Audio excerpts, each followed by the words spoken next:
जैसा मैंने पहले भी कहा है कि सत्य अपने जगह स्थित अटूट है और उसे हम बदल नहीं सकते, उसकी कल्पना भी नहीं कर सकते, क्योंकि वो हमारे बुद्धि से परे है। इसलिए हमें बुद्धि से परे उठना है, क्योंकि इस मानव चेतना से हम उसे नहीं जान सकते। और सब धर्मों में यही कहा गया है कि आपका पुनर्जन्म होना जरूरी है, लेकिन किसी न किसी कर्मकांड आडंबर में हम लोगों को धर्म मार्तंडों ने फंसा दिया। और धर्म मार्तंड भी सिर्फ यही चाहते थे कि वो भगवान के नाम पर पैसा बनाए या तो सत्ताधीश हो जाए।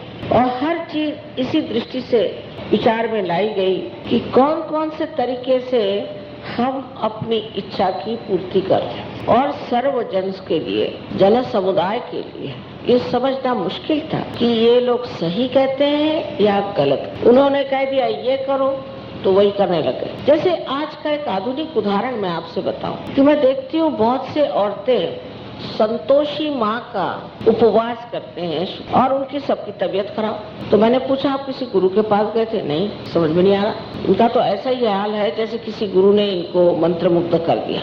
कहने लगे फिर हम तो सिर्फ संतोषी माँ को मानते थे और शुक्रवार का उपवास। ये सिनेमा वालों ने संतोषी माँ बनाई, फिल्म वालों। अब ये फिल्म वाले क्या कोई देवी बना सकते हैं क्या? और लगे उसी के पीछे में। जो स्वयं संतोष का स्रोत है वो कैसे संतोषी हो सकते? तो संतोषी है, स्वयं जो संतोष है वो संतोषी कैसे हो सकते? इस प्रकार की नानाविध चीजें, चाहे आप हिंदू हो, मुसलमान हो, ईसाई हो, सब लोग किसी भी धर्म के हो, सिख धर्म के, सब में ये चीजें एक तरह से आ गई है। और इसलिए जो चीज असल है वो तो छूट गई, नकल की चीजों पे हम लोग बैठ। आज ही कोई साहब बता रहे थे कि कुंभ के मेले में हजारों लोग मर गए। हजारों सदियों से कुंभ का मेला होता है और ऐसा शास्त्र में कहीं कहा गया है कि जिस वक्त ये समय आता है उस समय सरस्वती का पात्र खुल जाता और उसमें नहाने से पाप धुल जाते। पर हिंदुस्तान में देखते हुए तो पाप कुछ घटे तो नहीं, बढ़ ही गए। घटने की तो बात दूर रही। तब फिर शंका होने लग जाती है धर्म पे कि धर्म क्या चीज? ये तो सब एक तमाशा है, ढकोसला। कोई भी धर्म गलत नहीं, कोई भी अवतरण गलत नहीं है, कोई भी संत साधु दृष्टा योगी गलत नहीं। गलत तो वो लोग हैं जो इनको अपने हाथ में लेते हैं और धर्म को बेच रहे हैं। ये सब धर्म कर रहे हैं, चाहे वो सत्ता के लिए लड़े और चाहे वो पैसों के लिए। चीज सब इस सत्ता के खोज में न जाने कितने युद्ध हो गए भगवान के नाम पर, न जाने कितने हजारों मर गए। लेकिन अब आप लोग नोएडा में मैं देखती हूँ बहुत से लोग सहयोग में उतरा है। और जो लोग सहज में उतर आए हैं वो तो सभी धर्मों को मानने लगे, और अगर नहीं मानते हैं तो मानना पड़ेगा। सब अवतरणों की पूजा करनी, नहीं तो अभी आप सहज में परिपक्व नहीं हो। क्योंकि हम तो विश्व धर्म में विश्वास करते हैं जिसमें सारे ही संसार के धर्म समाहित है। सबको जोड़ने की बात है, तोड़ने की नहीं। कोई अगर ये सोच ले कि मैंने सब कुछ पा लिया और अब मैं इस धर्म में आ गया तो बाकी के सारे धर्म खाली और मेरे अच्छे, तो ये बड़ी भारी गलतफहमी हमारे अंदर है। क्योंकि आप कोई भी धर्म पे हो, आप हर तरह का पाप करते हैं और कर सकते हैं, कोई आपको रोकने वाला नहीं। लेकिन सहयोग में आने के बाद भी कल काफी लोगों ने मुझसे कहा कि माँ मैं सहयोग में आया तो भी मेरा ये नहीं ठीक हुआ, किसी ने कहा वो नहीं ठीक हुआ। तो सहयोग में घटित क्या हुआ? इसमें कुछ घटना है। सहयोग में कोई अपने सर पे मैं सहयोगी कोई भी लगा ले, उसमें कोई मना तो नहीं कर सकता। कोई भी अपने सहयोगी कह ले, पर वो सहयोगी नहीं हो। सहज योग में सहज योगी बनना पड़ता है। जैसे एक बीज को वृक्ष बनना पड़ता है, जब तक वो घटित नहीं हुआ, वो जब तक बना नहीं तो सहयोगी नहीं। जब वो घटित हो जाता है तो वो समर्थ हो जाता है। उसके अंदर जितनी भी शक्तियां धीरे धीरे जागृत हो जाती हैं, वो सबको ही जागृति दे सकता है, लोगों की बीमारियां ठीक कर सकता है, सारे ज्ञान का वो भंडार बन जाता है। उसकी सारी त्रुटियां खत्म हो करके वो एक परिपक्व इंसान, इसका मस्तिष्क बहुत प्रगल्भ मैच्योर ऐसा बन जाता है, जिनका वर्णन हमने गीता में स्थित प्रज्ञ पाया, कुरान में वली कहा गए, नानक साहब ने खालिस कहा और बुद्ध ने उसको बुद्ध कहा।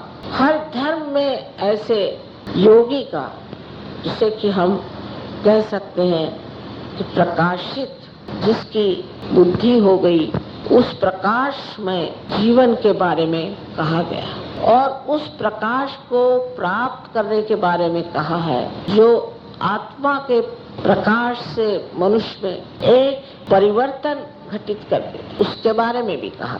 सब धर्मों में इसकी चर्चा है। नहीं तो सवेरे उठे, तुलसी को पानी दिया, फिर अपने बदन पे पानी ले लिया, कोई मुझे छुए नहीं, चले गए, उसके बाद नहा लिया, धो लिया, भगवान के पास बैठ के घंटी बजाई।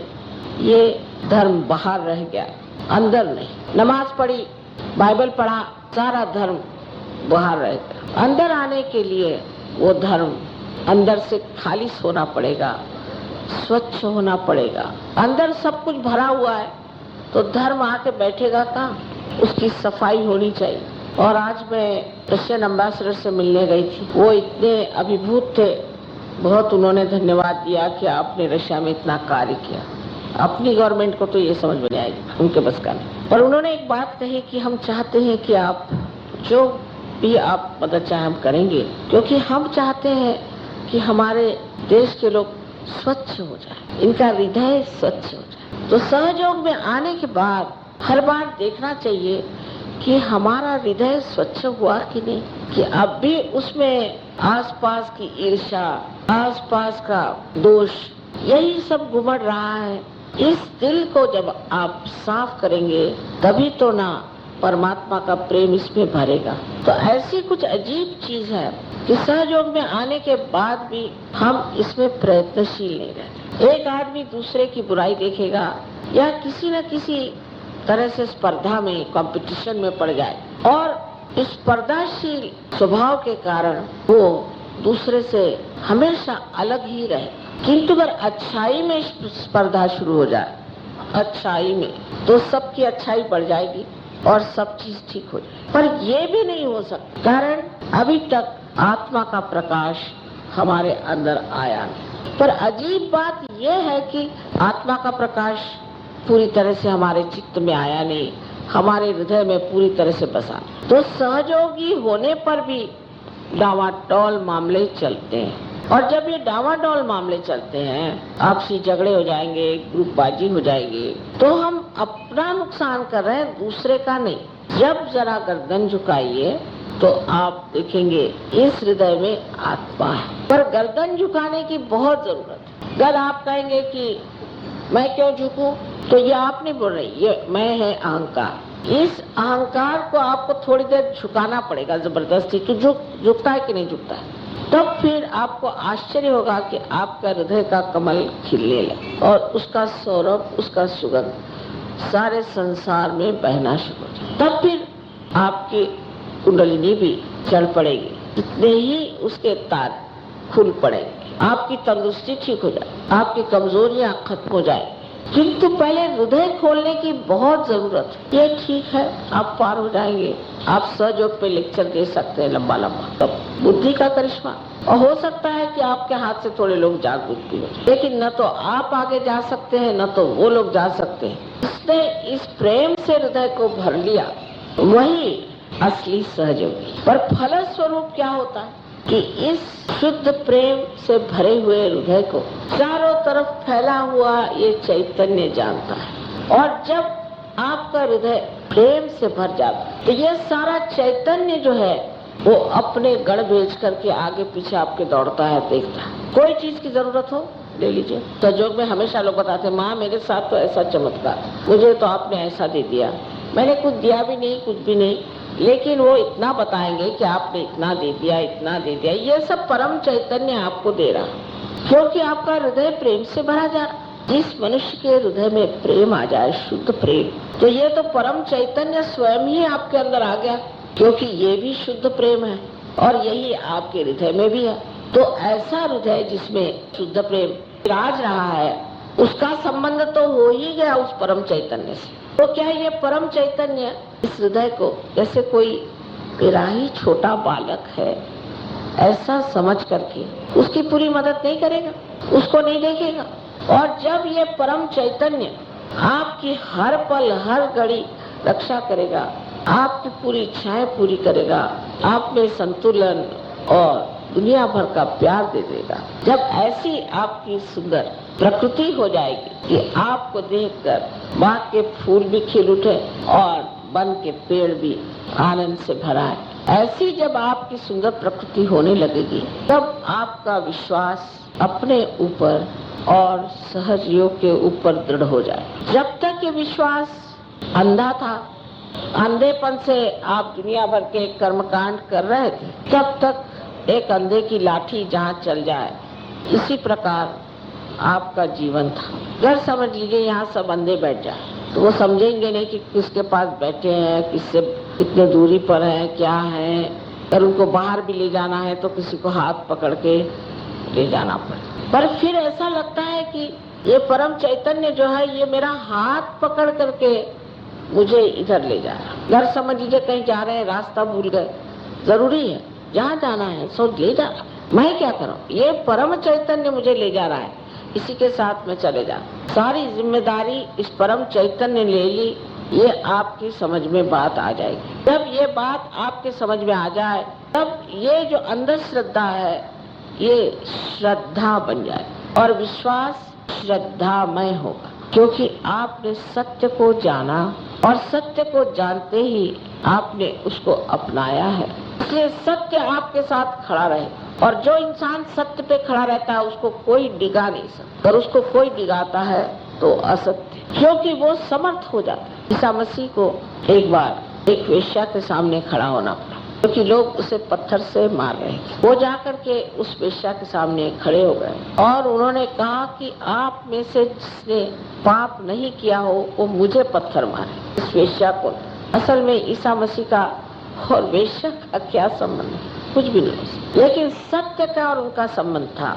उस सत्य की बुनियाद पे खड़े होकर जब उन्होंने कहा तो सब ने अपने पत्थर फेंक दिए और सब भाग गए। ऐसी प्रखर सत्य की शक्ति है जो हर तरह की नारकीय या आशवी प्रवृत्तियां हैं, जो दुष्टता का हमारे अंदर भाव है, उसको पूरी तरह से नष्ट कर दे। सिर्फ खड़े होने की जरूरत है, और खड़ा होना है इस सत्य की श्रद्धा पर। श्रद्धा का मामला मैंने बड़ा जबरदस्त देखा। अभी ज़ेकोस्लोवाकिया में एक स्त्री बहुत बीमार थी और पता नहीं उसको कितनी बीमारियां थी बेचारी को, तो उसको एक काफी उम्र थी उनकी, एक कुर्सी पे बिठा के लिया, मेरे सामने आके खड़ी हुई, रखी उनको किस तरह से। तो वो जो थोड़ा बहुत अंग्रेजी सीख के आए थे कह रहे थे कि माँ मैं इतना ही कहना चाहती हूँ कि आप मुझे एकदम ठीक करें, मुझे पूर्ण विश्वास है आप मुझे ठीक करें। 3-4 बार उन्होंने कहा। मैंने कहा वास्तव में तुमको ऐसा विश्वास है कि मैं ठीक करूँ?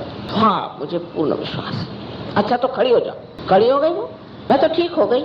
सीढ़ियाँ उतर के नीचे गई और लगी दौड़ने, सब लोग देखने लगे, सब हंसने लगे। और इस परम विश्वास के साथ उसने बात की।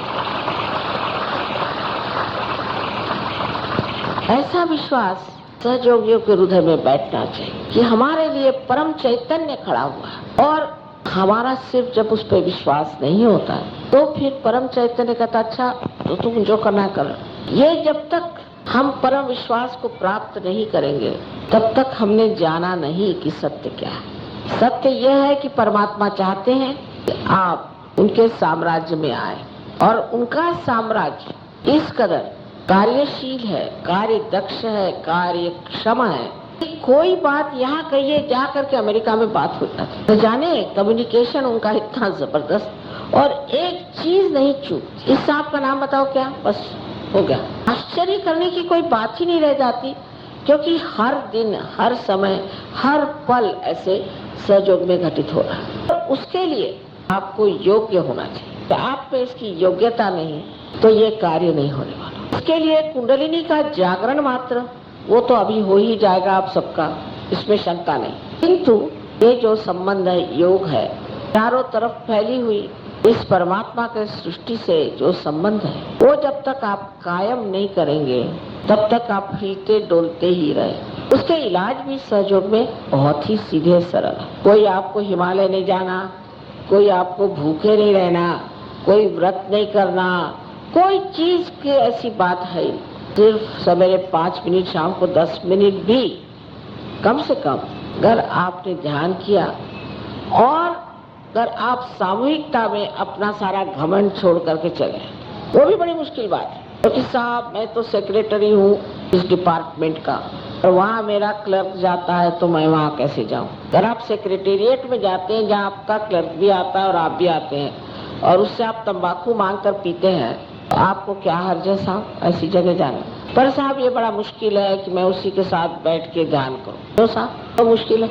इस तरह की अहंकार की भावना लेकर के जो चलते हैं वो सहयोग में कुछ भी नहीं प्राप्त कर सकेंगे। सहयोग अहंकारियों के लिए नहीं, हाँ उनके लिए और चीजें हैं, जैसे उनको अस्थमा हो सकता है, उनको हार्ट अटैक आ सकता है, ब्लड प्रेशर बढ़ सकता है, पैरालिसिस हो सकता है, डायबिटीज हो सकता है, होता ही है ज्यादातर, और ब्लड कैंसर भी हो सकता है, और किडनी फेलियर भी हो सकता है, और कॉन्स्टिपेशन भी हो सकता है। और सबसे तो बड़ी चीज है कि उनको बहुत क्रोध आता है, सब क्रोध आता है कि दुनिया दहल जाए, और वो सबको कहते हैं साहब मुझे गुस्सा आ गया, वाह वाह वाह वाह क्या कहने आप।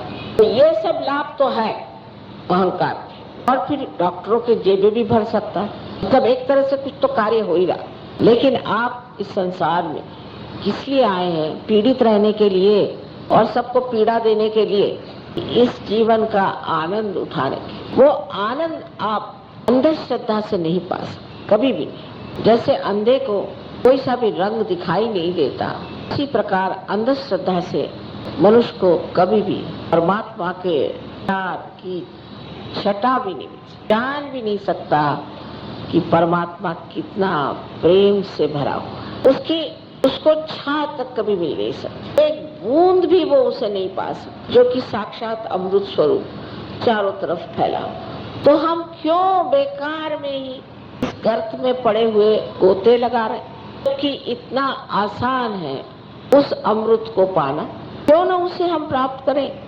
जब हमारा अधिकार है इसे प्राप्त करना, हम इंसान हैं, इंसान तो पहुंच गए, मंजिल तक आ गए, थोड़ा और आगे जाना। लेकिन मंजिल तक आते तक इतनी गठरियां सर पे आपने लाद ली, तो मिला सो लाद के आए कि अब 2 कदम भी चलना नहीं हो सकता, बैठ गए मैं ढंग से, अब नहीं चल सकते, क्योंकि दुनिया भर की गठरियां आपने इकट्ठी कर ली। इतने लोगों से मैंने कहा कि आप अब कर्म कांड को छोड़ो, ऐसे कैसे हो सकता माता जी, हम तो शुरू से ही करते आ रहे। हम शुरू से रोज सवेरे में 1000 बार राम का नाम लेती हूँ। भाई फिर आपकी विशुद्धि तो पकड़ रही है और आपको अस्थमा है जो राम का स्थान है, क्या फायदा हुआ आपको? लेकिन वो मुझसे नहीं छूटने वाला, आप चाहे कुछ करें। इसकी लत तो मैं सोचती हूँ शराब से भी बदतर है। तो एक बार आदत पड़ गई, वही लत ये पड़े चली। शराब छूट जाएगी पर ये लत नहीं छूटती। अरे भाई तुम्हारा ये विशुद्धि चक्र खराब जा रहा है और तुम्हारा ये राइट हार्ट पकड़ रहा है, तुमको अस्थमा की शिकायत हो गई, श्री राम का स्थान है, श्री राम ही तुमसे नाराज है। मैं क्या करूं माता जी, मुझसे छूटता ही नहीं। ऐसी आदतें हम लोगों ने लगा ली, जैसे कि किसी आदमी में गाली गलौच करने की आदत हो गई, गाली गलौच, और उसका कोई इलाज नहीं हुआ। तो उसको फिर किसी ने कहा कि अच्छा अब आप चलिए किसी राजा के स्थान पे बैठे, तो वो वहां से ही गालियां देना शुरू कर, तो भूल जाएगा कि मैं राजा के स्थान में बैठा हूँ, मुझे कायदे से बैठा, वहां से गालियां देना शुरू। उनके लिए भी स्थान है, इनको गाली गलौच की आदत है। आप लोग पार्लियामेंट में चले जाइए, काहे को लोगों को परेशान कर, वहाँ चल जाएगा ये काम। जिस स्थान पे आपको बैठना है उसकी लियाकत भी होनी चाहिए, ये तो जरूरी चीज है। तो पहली चीज ये है कि कुंडलिनी के जागरण के बाद अपने को तौलना चाहिए, मैं कहाँ हूँ। लियाकत का मतलब ये नहीं कि आप कौन सी मोटर में आए, आप कौन से ढंग से बैठे, या आपने कौन से कपड़े पहने, ये लियाकत की बात। लियाकत है अंदर की एक स्थिति, आपकी श्रद्धा। और दूसरा कि सहज योग की जो युक्ति है, योग का मतलब 2 होता है। योग तो एक है कि उस परमात्मा के प्रेम की शक्ति से एकाकारिता, और दूसरा है युक्ति माने इल्म। उसका इल्म भी आपने सीखा कि नहीं। जैसे आपने दीप जला दिया, इस दीप का अगर काम है प्रकाश देना, और ये प्रकाश नहीं दे सकता तो ऐसे दीप से फायदे क्या। पर जो सहयोगी सहयोग के बारे में जानता नहीं है, ये चक्र क्या है, वो चक्र क्या है, क्या इसको ठीक करने का तरीका क्या है, मेरे अंदर कौन से दोष हैं उसे मैं किस तरह से ठीक करूं, और जनसाधारण में जो दोष हैं जिनके लिए कि मैंने ये प्रकाश को पाया है उसको मैं किस तरह से प्रकाशित करूं। ये अगर विचार हमारे अंदर है ही नहीं तो सहयोग में आकर के आप कर क्या रहे हैं? आपको पता होना चाहिए सहयोग एक महान आंदोलन है। और जैसे कि बुद्ध ने कहा था कि बोधिसत्व का जमाना है, कहा था मात्रया, तीन माँ मात्रया, और बोधिसत्व के जमाने में जो लोग बुद्ध होंगे, एनलाइटेंड होंगे, प्रकाशित होंगे, वो जनसाधारण का कल्याण करेंगे और सारे समाज में इसे फैलाएंगे। ये बंधन है। अकेले बैठ के तो शराबी भी शराब नहीं पी चाहिए, अमृत आप अकेले पिएंगे और फिर मजा आपको आएगा जब आप इसे बांटेंगे। और ये बांटने के लिए इसका इल्म होना चाहिए।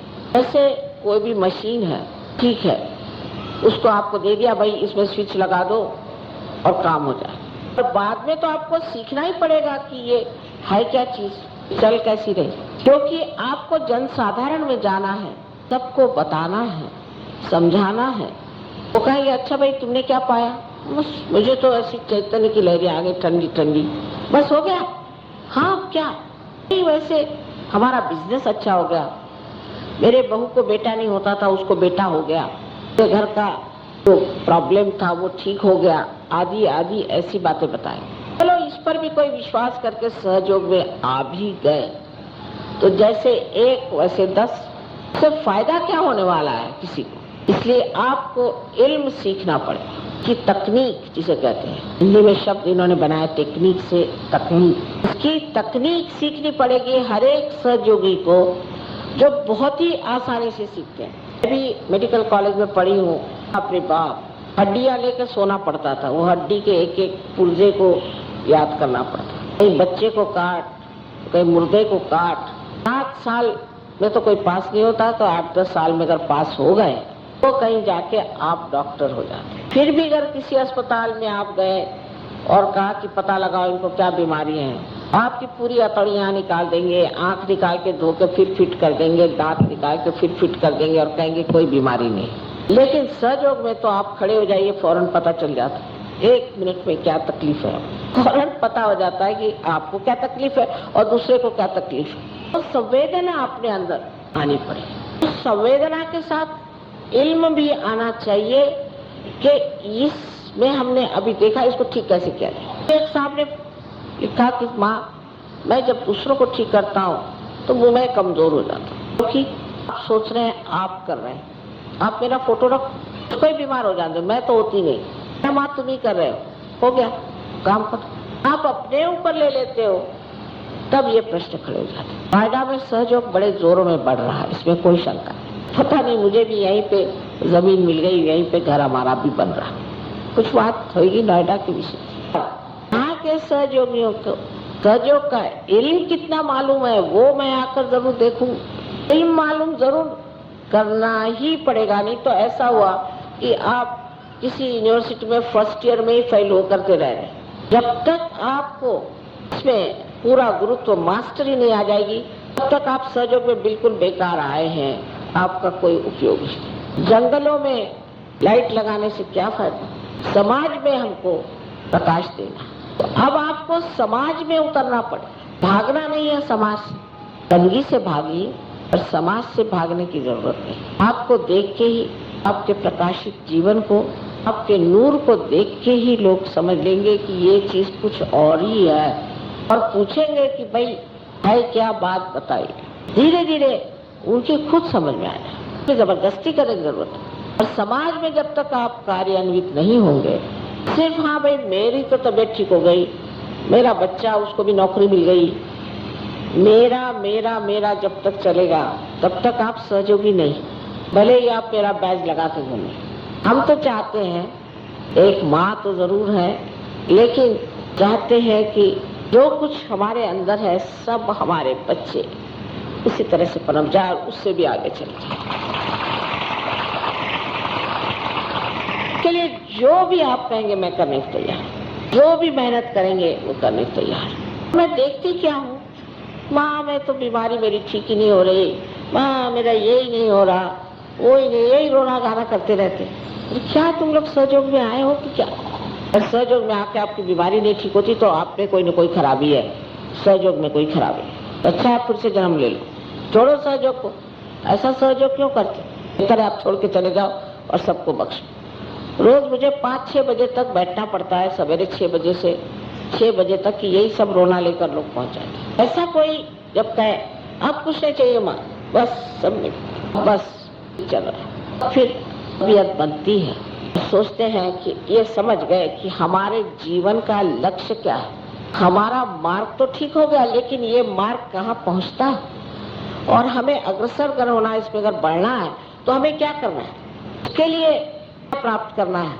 और सब चीजों में तो हम बहुत स्पर्धा लगाते कि अगर हमने MBBS किया तो हम MD कर दें, फिर MD करने के बाद ये भी कर दें, फिर वो भी करते हैं, दुनिया भर। धंधे में भी आज हमने एक छोटी सी फैक्ट्री खोली, कल उसकी डबल फैक्ट्री खोले, उसके बाद उसके 4 गुना ज्यादा फैक्ट्री खोले। एक अगर 2 साड़ियाँ है तो उसको 10 साड़ियाँ होनी चाहिए, अगर जेवर अगर एक है तो वो 10 जेवर।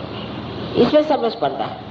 अरे वो बड़ा अच्छा जेवर पहन के आई थी, मैंने पूछा कौन से दुकान से आई थी, उसी दुकान में जाके जेवर खरीदे। इस मामले में बड़ी स्पर्धा। फिर हमारे मर्दों की भी पुरुषों की भी जो स्पर्धाएं हैं उसका भी कोई अंत नहीं।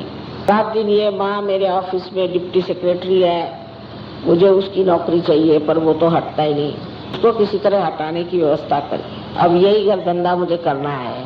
अच्छा तो फिर ऐसा है कि मैं उस तांत्रिक के पास गया था, उसने पैसे ले लिए, पर उस डिप्टी सेक्रेटरी को हटाया नहीं। कहा भाई तुम फिर दूसरे किसी के पास जाओ, मेरे पास का कोई इल्म नहीं। और ऐसे लोगों के लिए सहयोग नहीं है।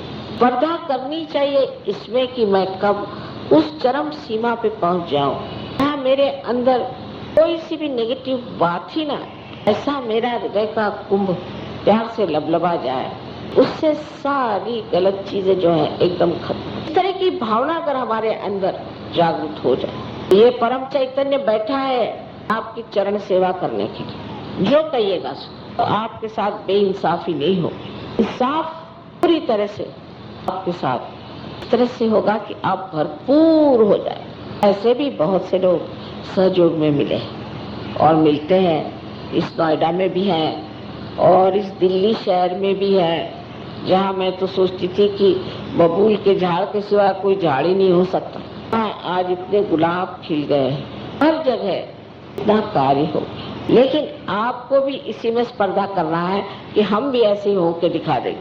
इसके लिए कोई आपको कॉलेज में भर्ती नहीं होना है, कोई आपको पैसा नहीं देना है, कोई खर्चा नहीं करता है, सिर्फ पूर्ण शुद्ध इच्छा अंदर होनी चाहिए और इस इच्छा को क्रिया में परिवर्तित करना चाहिए। देखिए आप कहाँ से कहाँ चले जाते हैं और कहाँ से कहाँ आप कार्य करते हैं। तो इन्हीं के बारे में बहुत से लोग जानते हैं और बता भी देंगे, चक्र भी बता देंगे, उसके नंबर सब कुछ बता देंगे। लेकिन इल्म हमारे अंदर कितना है वो देखना चाहिए। से संवेदित करता है, आनंद से भर देता है। इस प्रकाश को संजोने के लिए सबसे पहले हमें अपनी इज्जत करनी चाहिए। हम अब सहज योगी हैं, अब हम ये नहीं कर सकेंगे और यही कर सकेंगे। नतीजे पर पहुंच जाना पड़ेगा। अपने प्रति पहले श्रद्धा, प्रेम और विश्वास होना चाहिए। हम ये करके दिखाएंगे,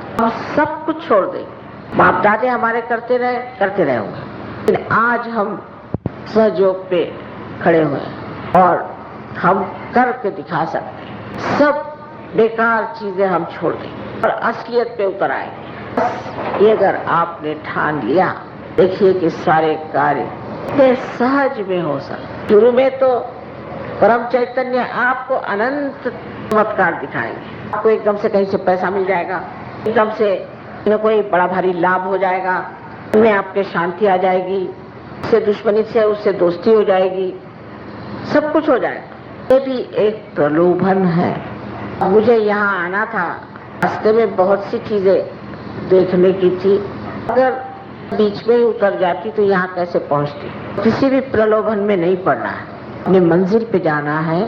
तो आपका मंजिल है इस तरह से सहयोग में प्रभुत्व, अथॉरिटी सहयोग की आपके अंदर आनी चाहिए। उस अथॉरिटी के साथ सबसे बड़ा गुण है प्रेम, उसका सबसे बड़ा अलंकार है नम्रता, और उसका सबसे बड़ा देना है आशीष।